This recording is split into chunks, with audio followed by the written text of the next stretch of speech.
आज हमारी पार्टी की संगठन की मीटिंग थी। हमने पीछे हमारे 16 जो अलग अलग प्रकोष्ठ उनकी मीटिंगें करी थी, उनका सारों का रिव्यू किया था।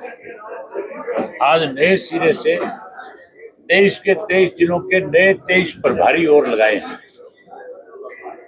जो ये महंगाई बढ़ रही है, लगातार 25% एक साल में महंगाई बढ़ी है, और जिस तरीके से रोज पेट्रोल और डीजल के दाम बढ़ रहे हैं,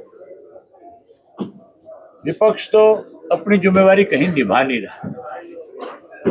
हमने ये फैसला किया है कि 1 तारीख को पूरे प्रदेश के अंदर हर जिला हेडक्वार्टर के ऊपर हमारे पार्टी के प्रभारी और जिला अध्यक्ष मिलकर के लोगों को साथ लेकर के महंगाई के खिलाफ प्रदर्शन करेंगे और देश के प्रधानमंत्री के नाम मेमोरेंडम देंगे कि इसके ऊपर कंट्रोल किया जाए, इस पर रोक लगाई जाए।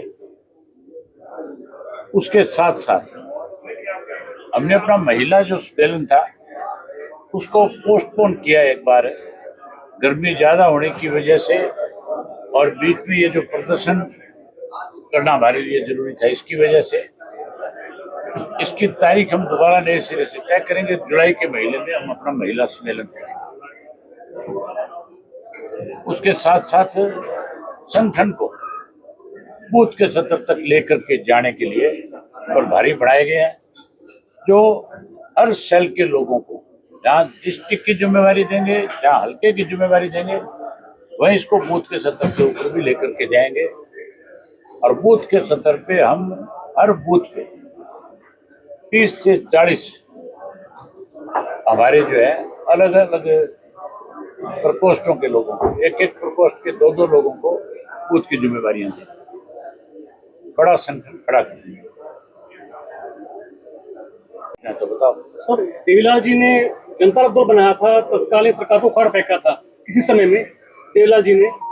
तो अब जो मौजूदा सरकार है वो हर दिन महंगाई बढ़ा रही है, पेट्रोल के दाम बढ़ा रही है, घोड़ के दाम बढ़ा रही है। कौन सा राजनीतिक दल है जो इस सरकार का सामना कर पाएगा? जिम्मेवारी तो अपोजिशन की होती है। अब देश के स्तर के ऊपर आज कांग्रेस अपोजिशन में है, उसकी जिम्मेवारी बनती है। कांग्रेस कमजोर लोगों के हाथ में है, इसलिए उनसे हम उम्मीद नहीं करते। प्रदेश में इंडियन नेशनल लोकदल पार्टी इसका भारी विरोध है। 1 तारीख को प्रदर्शन करेंगे। सर, SIR हरियाणा में शुरू हो रहा है, आप संगठन की जिस प्रकार से तैयारी कर रहे हैं। SIR में जो कही जा रही है कि 30 लाख से ज्यादा लोग ऐसे हैं जो बाहर से आए। इस 11 वर्ष में बीजेपी की सरकार बनने के बाद जितनी नौकरियां लगी है इस प्रदेश में, उसमें सबसे ज्यादा बाहर के लोग आए। इस प्रदेश में RSS के लोगों को हर सरकारी दफ्तर में बैठाया गया है। पहले उनको बाहर किया जाए, फिर उसके बाद SIR की बात करी जाए। सर, जन्नत गांव में भी लोग पानी के लिए बैठे हैं, नहर के लिए। आपने बात की थी उसके बाद? मैंने आज तक का समय दिया SC को, या तो जाकर के लोगों से बात करें, उसका समाधान करें। अगर कोई समाधान नहीं किया तो हमारी पार्टी जन्नत गांव में जाएगी, मैं स्वयं जाऊंगा और लोगों को हर हालत में पीने का पानी मिलेगा।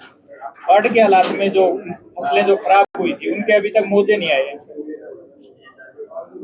लोगों को इस चीज को समझने की बहुत जरूरत है। ये जो मौजूदा सरकार है, ये लगातार किसान को कमजोर करने के इस किस्म के हथकंडे अपना रही है। एक नई चीज बताता हूँ, अभी एक ताजा फैसला लिया है किसान और व्यापारी को लड़ाने का। सरकार सूरजमुखी की फसल पक करके तैयार है। मंडी का जो आड़ती था उसको 2.5% आड़त मिलती थी। सूरजमुखी कुछ इलाके में होती है हरियाणा में। वहां के आड़तियों को और किसान को लड़ाने के लिए उस आड़ती की आड़त में कटौती कर दी। 2.5 रुपए वाली जो थी उसका 1 रुपया कर दिया। आड़ती हर हालत में 1 रुपया जब कर दिया तो वो किसान की फसल नहीं खरीदेगा। ये लड़ाने का तरीका है। ये सरकार हर वर्ग के लोगों को लड़ा करके किसी न किसी तरीके से सत्ता में रहना चाहती है। सरकार को उन आड़तियों को वही 2.5% तुरंत करना चाहिए ताकि किसान को उसकी फसल बेचने में कोई दिक्कत ना आए। ये सूरजमुखी को लेना नहीं चाहते, उसका MSP नहीं देना चाहते, इसलिए इस किस्म के हथकंडे अपना रहे हैं।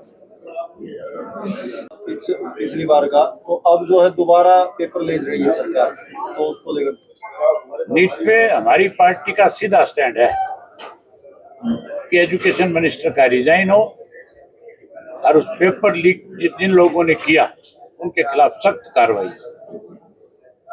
मोदी जी ने आह्वान किया है कि जो नेता लोग हैं वो सिर्फ 1 गाड़ी 2 गाड़ी का इस्तेमाल करें, खुद विदेश में जा रहे हैं। आह्वान करें।